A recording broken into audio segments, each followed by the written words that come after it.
lagay natin dito yung plate number guys, kasi pag sa traffic tayo, pag nasagi tayo sa likuran natin, hindi siya basta-basta mayupi, kasi ito nayupi na to eh, nasabitan na to.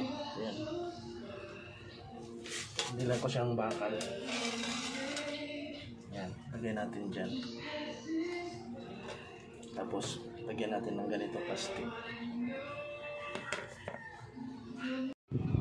Ayan na, may protector na yung plate number natin, hindi na siya basta-basta matupi kasi may bakal na siya.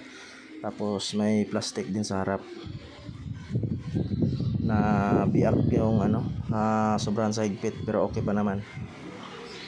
So guys, kung gusto nyo matibay yung plate number nyo at magtagal, lagyan nyo ng ganito bakal, mura lang yan.